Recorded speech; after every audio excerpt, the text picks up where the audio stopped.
반갑습니다. 송재준입니다. 이번에 방통위원장으로 임명이 된 이진숙 위원장에 대해서 많은 분들이 극찬을 하고 있죠. 야, 진짜로 골로 갈 대로 골로 갔어야 되는 MBC가 저 지경이 되는데 저 지경인 MBC를 고칠 수 있는 유일한 치료제는 이진숙밖에 없다라고 하는 생각을 많은 분들이 하실 겁니다.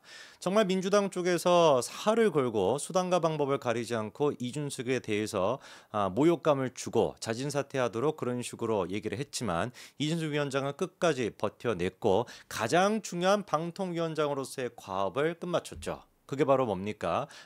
박문진에 대한 이사를 결의했던 거. 이 박문진 이사까지만 결의가 딱 되면 사실 이 박문진 이사 결의를 막기 위해 가지고 민주당 쪽에서 법적인 근거 하나도 없음에도 불구하고 이동관, 김홍걸 두 사람 전부 다 탄핵 소추안 통과시키려고 했던 거 아니겠습니까? 그런데 이준석 위원장 같은 경우는 그 모든 그 어떤 그 고통과 그다음에 모욕감 이런 것들을 다 버티고서 결국에 일단 딱 출근하자마자 어떻게 했어요? 박문진 이사 결의했죠. 그러면 이제 뭐 끝난 겁니다, 사실. 박문진 이사 결의가 됐으면은 MBC에 대해서도 경영진 교체가 이루어지겠고 그것만 하더라도 진짜 KBS만큼이나 MBC가 정상화가 될 수가 있겠죠. 그리고 이제 그 이진숙 위원장 같은 경우는 탄핵 소추안을 통과했다라고 할지라도 헌재 결정까지 기다리겠다라고 지금 얘기하고 있습니다. 정말 당당하고 우리한테 진짜 뭐라고 할까요? 신뢰감을 주는 모습이죠. 그렇죠? 탄핵 소추안이 통과가 됐지만 헌재에 가가지고 이게 인용될 가능성은 몇 프로일까라고 한다면 제로입니다. 민주당 쪽에 있는 사람들도 다 알죠. 그렇죠? 이게 실제로 탄핵 소추안이 인용이 될 거다라고 생각하는 사람은 아무도 없습니다. 자, 그런데 탄핵 소추안이 기각이 되게 된다면 인용이 안 되고 기각이 되게 된다면 어떤 일이 벌어지게 될까요? 훌쩍 그대로 이준숙 위원장의 권위, 이준숙 위원장의 방통위원장에서의 권위가 헌재에 의해 가지고 공식화가 됐다. 헌재 인증이라고 하는 딱지가 이제 이준숙 위원장한테 붙게 되는 것이죠. 더더욱 그러면 어떻게 할 수 있겠습니까? 지금까지 같은 경우는 막 탄핵이다 뭐다라고 생쇼를 다 하면서 법률적인 문제가 있다라고 난리를 쳤는데 헌재에서 공인된 문제가 없는 사람이다라고 하는 딱지가 딱 생기는 순간 더 자유롭고 더 강력하게 MBC에 대한 개혁을 이뤄낼 수가 있겠죠. 이게 다 누구 덕분인 거예요? 민주당 덕분인 겁니다. 민주당 분들 잘하셨습니다. 오늘 저희가 좀 얘기를 해보려고 하는 것은 방통위원장뿐만 아니라 고용노동부 장관으로 내정이 된 김문수 위원장에 대한 이야기를 해보고자 하는데요.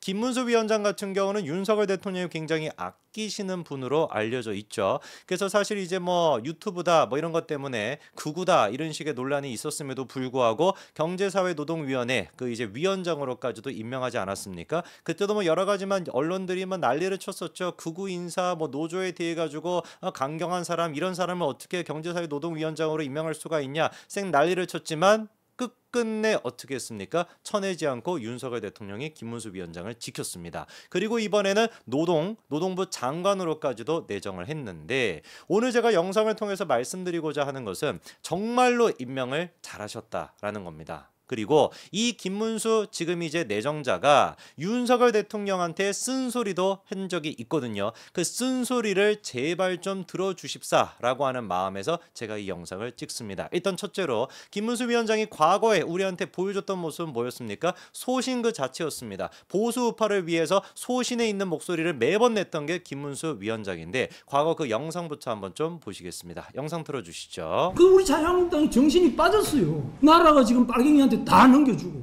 우리가 해서 탄핵해서 넘겨준 거 아닙니까? 솔직히 말씀. 우리가 다 넘겨주고 아무 뇌물 1원도 안 먹은 사람을 적어도 저는 박근혜가 저보다 더 깨끗한 사람이라고 확신합니다. 왜냐하면 그 사람은 돈 받을 이유도 없고요. 돈 받을 쓸데도 없어요. 저는 그래도 제 아내가 매일 돈 안 가져오냐 그러거든요. 그럼 박근혜는 뭐 그것도 없잖아요.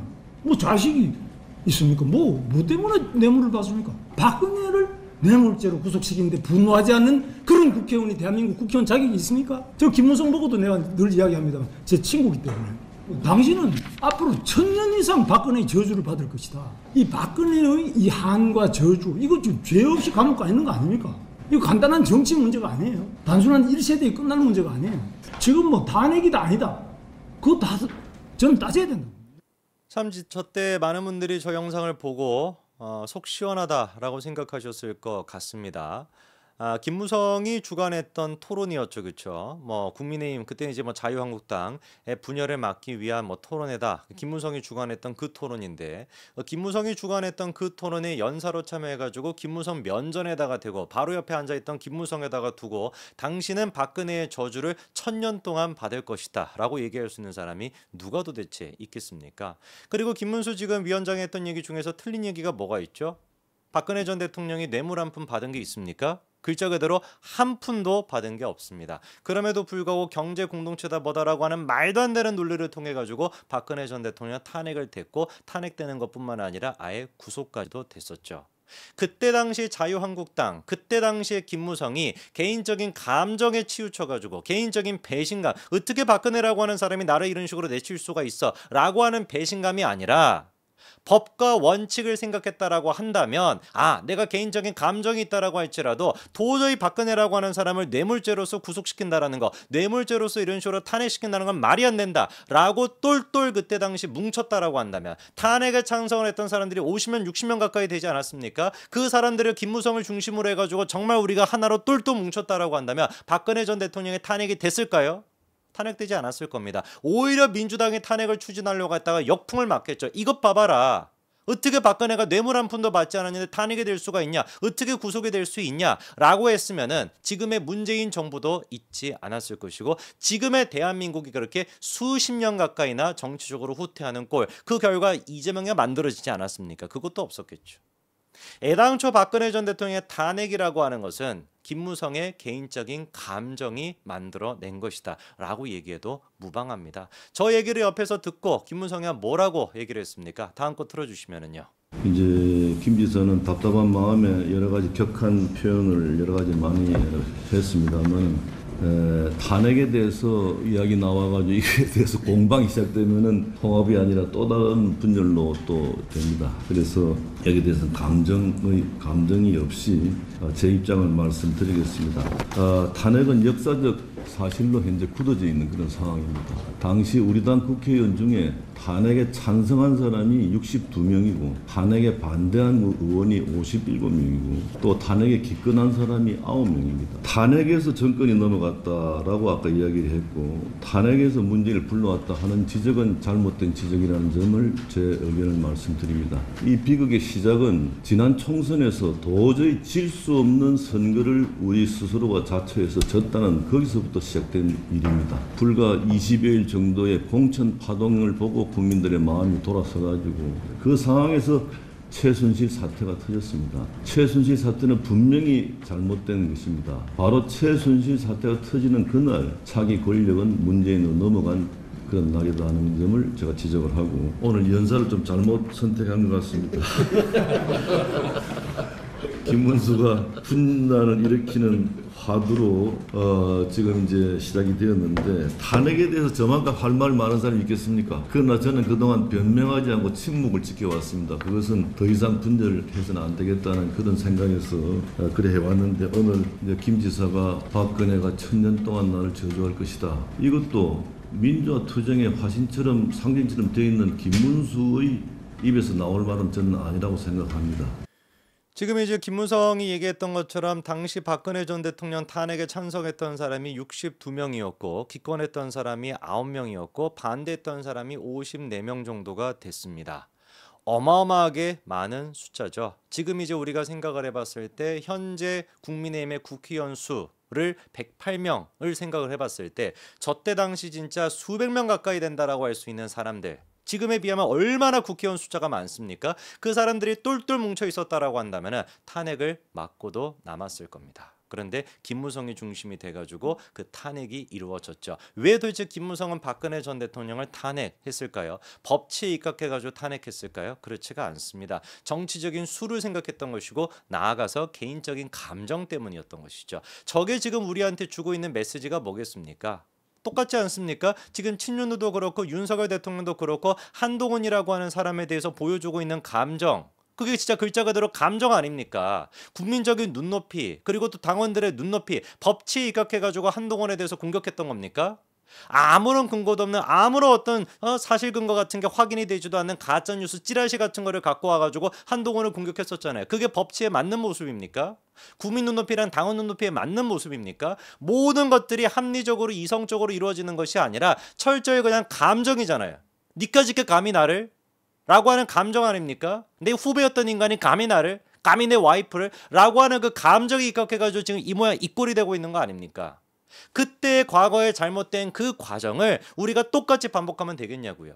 김문수 위원장이 이미 뭐라고 얘기를 했었습니까? 그때 이제 영수회담을 했었을 때 이재명과 윤석열 대통령 두 사람이 영수회담을 하고 난 뒤에 김문수 위원장이 뭐라고 쓴소리를 했습니까? 윤석열 대통령이 가장 먼저 만나야 되는 사람은 이재명이 아니라 한동훈이다. 이미 그때 당시 얘기를 했단 말이 영수회담을 했었을 때 그 영수회담을 해가지고 윤석열 대통령이 뭐 이재명이가 윤석열 대통령을 위해 가지고 협치하는 모습을 보였습니까? 택도 없죠. 바로 그 영수회담 끝나자마자 이재명이는 몇 분 몇 초 동안 발언했다. 그딴 거나 세고 앉아있고 그딴 거나 공개하고 앉아있고 그리고 한 다음에 김건희 여사에 대한 특검 계속해가지고 지금 이어지고 있잖아요. 김문수 위원장이 그때도 뭐라고 했습니까? 윤석열 대통령이 정치를 해야 되는데 그 정치를 해야 되는 대상은 이재명이 아니라 한동훈이다. 선거를 전혀 모르는 분들이 선거를 했기 때문에 우리가 총선에서 졌다. 법과 정치는 다르다라는 사실을 몰랐기 때문에 진 것이다. 대통령은 정치인이어야 하고 이런 의미에서 윤석열 대통령은 법치와 법률가가 아닌 최고의 정치인이 되어야 한다. 이게 지금 김문수 위원장의 얘기입니다. 근데 정치인이 되어야 된다는 얘기가 이재명과 조국과 이런 사람들과 만나가지고 협치를 한다는 것이 아니라 제일 중요한 게 뭐라는 거예요? 국민의힘은 덧셈 정치를 해야 되는데 뺄셈 정치를 하고 있다. 윤석열 대통령이 가장 먼저 만나야 되는 사람은 이재명이 아니라 한동훈을 가장 먼저 만나야 된다. 과연 그 이후에 김문수 위원장이 얘기했던 것처럼 국민의힘은 더 이상 뺄셈 정치, 한동훈 개인적으로 마음에 안 들어, 한동훈 개인적으로 내가 배신감을 느끼고 있어, 감정이 휩싸여가지고 한동훈은 제거해야 돼 라고 하는 뺄셈의 정치가 아니라 플러스의 정치로 바뀌었습니까?